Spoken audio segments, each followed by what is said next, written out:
When you love and trust yourself, you're loving and trusting the wisdom that created you. And when you fail to love and trust yourself, you're denying that infinite wisdom in favor of your own ego. It's important here to remember that at every single moment of your life, you have the choice to either be a host to God or a hostage to your ego. So here's the question: host or hostage? Your ego's belief that you're separate from everyone, separate from what's missing in your life, and most egregiously, separate from God, further hampers your ability to live up to the intention of respecting yourself.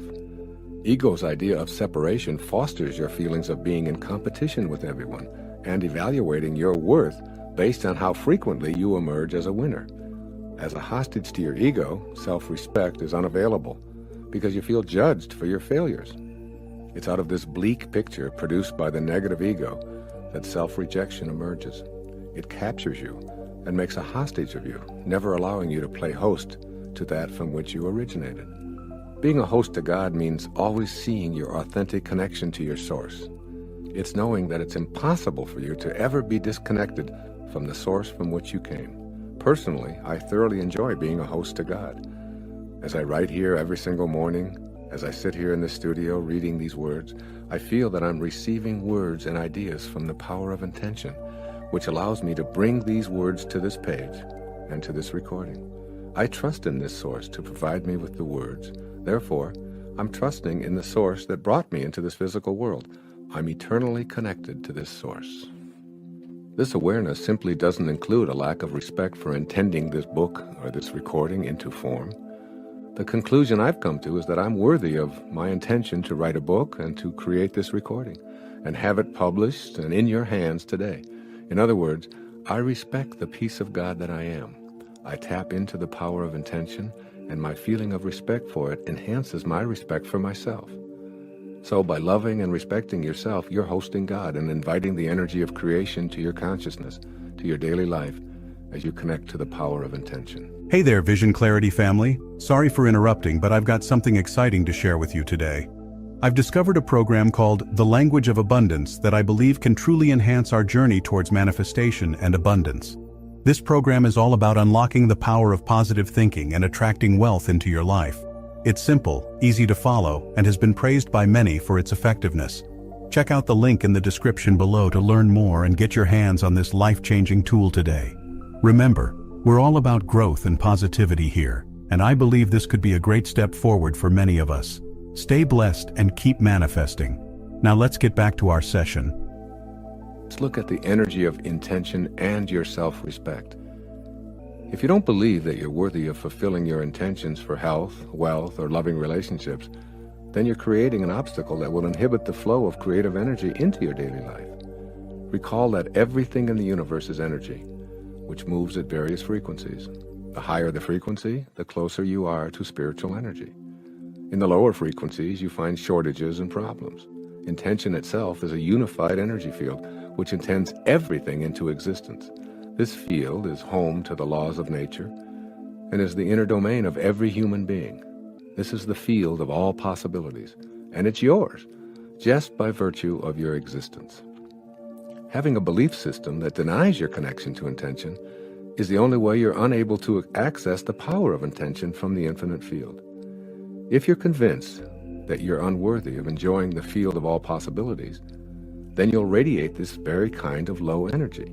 This will, in fact, become your attracted energy pattern, and you'll send messages to the universe that you're unworthy of receiving the unlimited abundance of the originating spirit. Soon you'll act on this inner conviction of self-disrespect. The antidote to this dreary picture is to make an internal commitment to respect yourself and to feel worthy of all that the universe has to offer. If anyone is entitled to success and happiness, everyone is, because everyone is always connected to intention. Simply put, disrespecting yourself is not only disrespecting one of God's greatest creation, it's disrespecting God. When you disrespect your source, you say no to it, and you turn away from the power of intention. This stops the flow of energy that allows you to put your individual, unbending intent into practice. All of the positive thinking in the world will do you absolutely no good if those thoughts don't emanate from respect for your connection to intention. The source of your thoughts must be celebrated and loved. And this means having the self-respect that's in harmony with the omniscient source of intelligence. What's the source of your thoughts? Your beingness. Your beingness is the place from which your thoughts and actions come. When you disrespect your being, you set into motion a chain reaction culminating in unfulfilled intentions. What you think of yourself is what you think of the world. How do you see the world you live in? What do you think people in general are really like? Do you believe that evil is triumphing over good?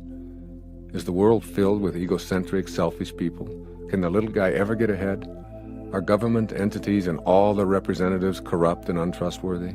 Is life unfair? Is it impossible to get ahead if you don't have connections? When you have a gloomy picture of what the world looks like, you're unreceptive to the potential assistance that's there to help you with your own individual intentions.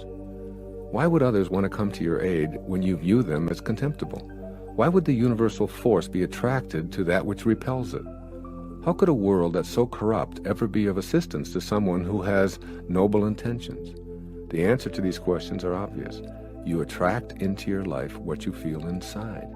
If you feel that you're not worthy of being respected, you attract disrespect.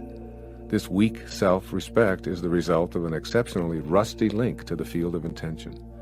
This link must be cleansed and purified, and that takes place within your own mind.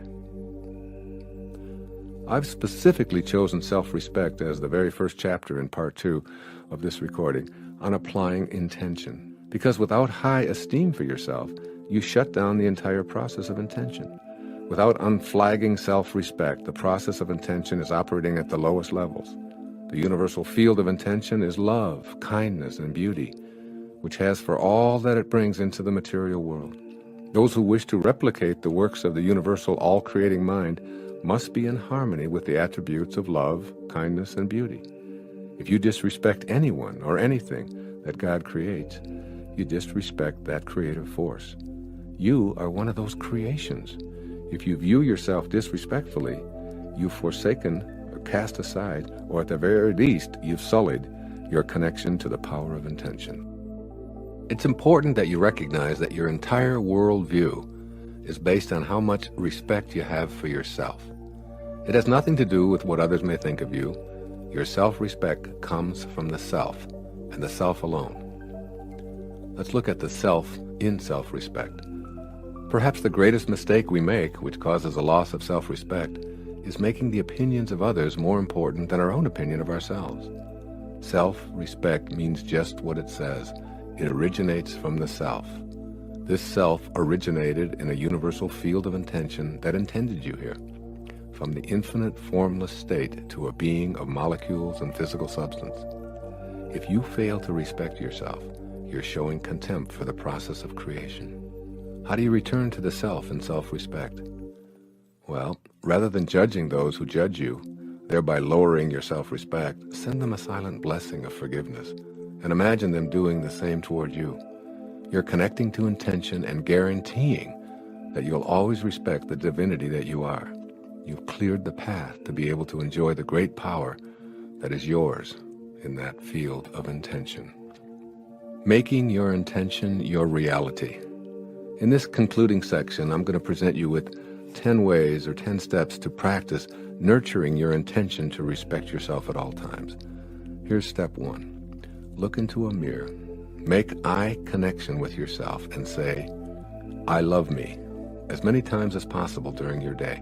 I love me. These 3 magic words help you maintain your self-respect.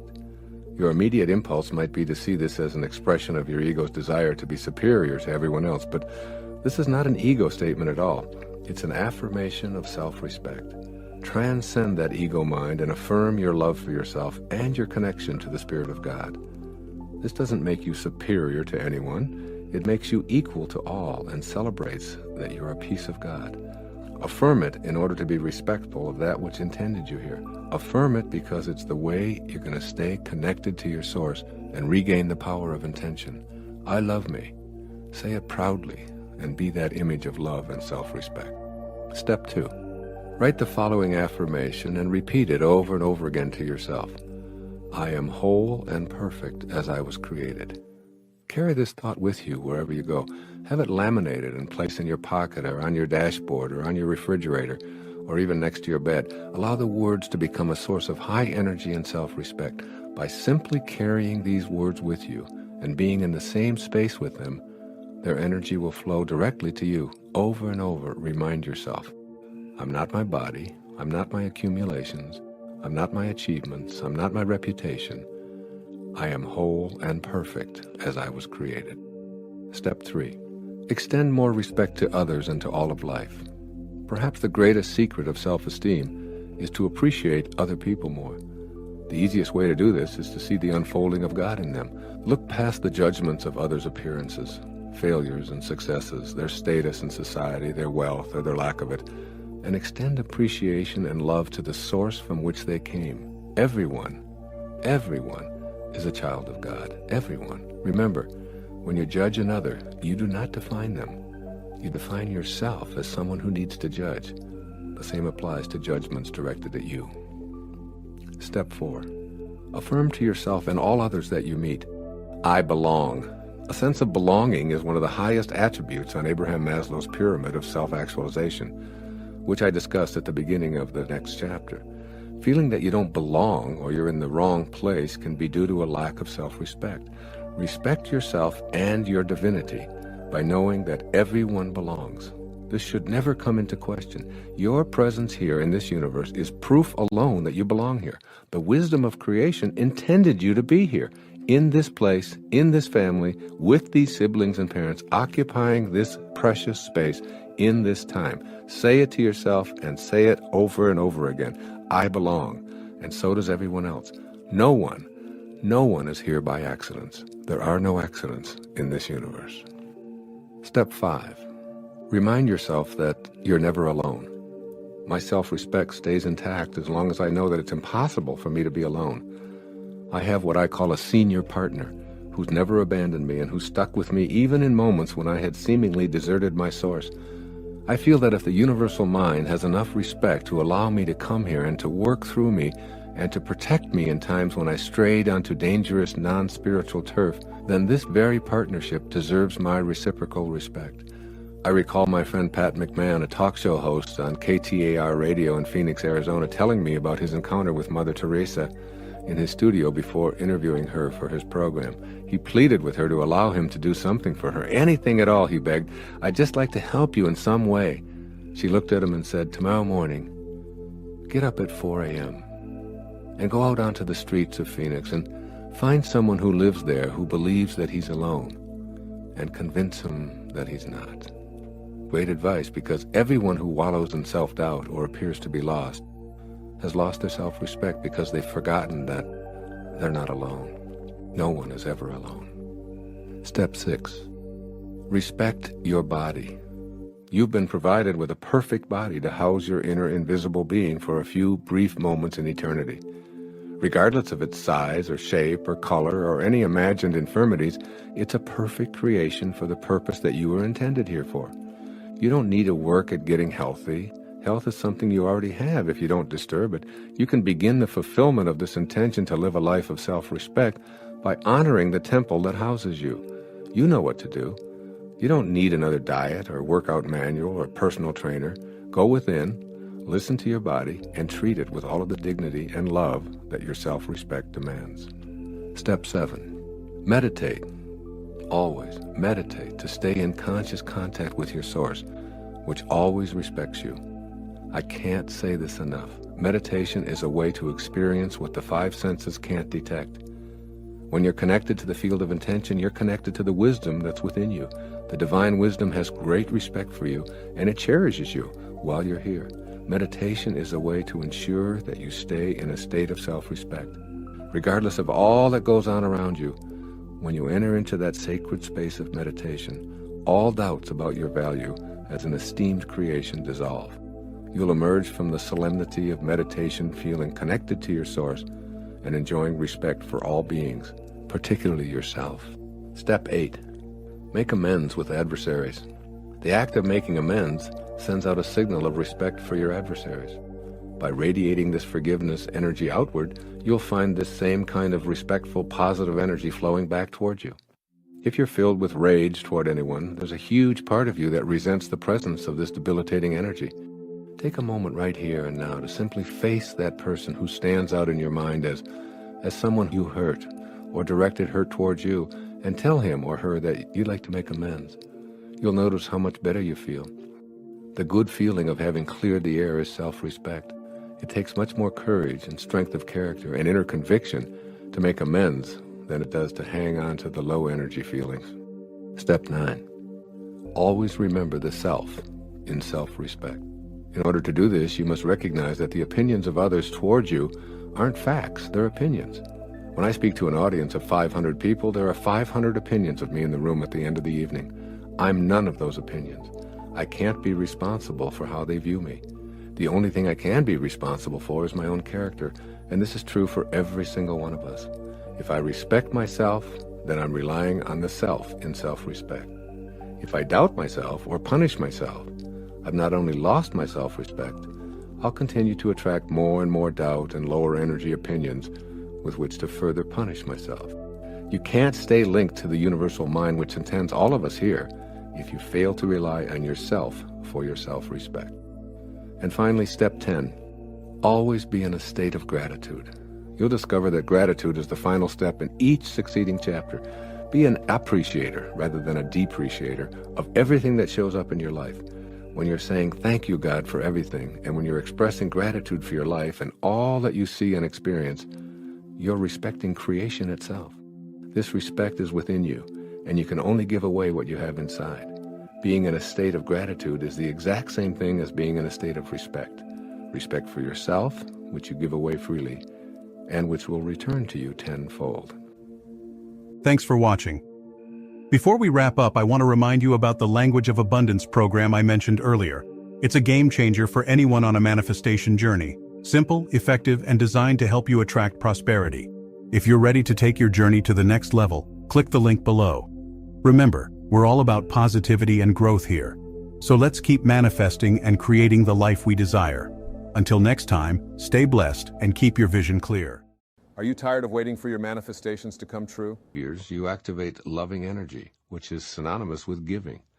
Put others ahead of you in as many ways as possible by affirming, I see the sacred, invisible source of all in its eternal state of giving, simply muscled water.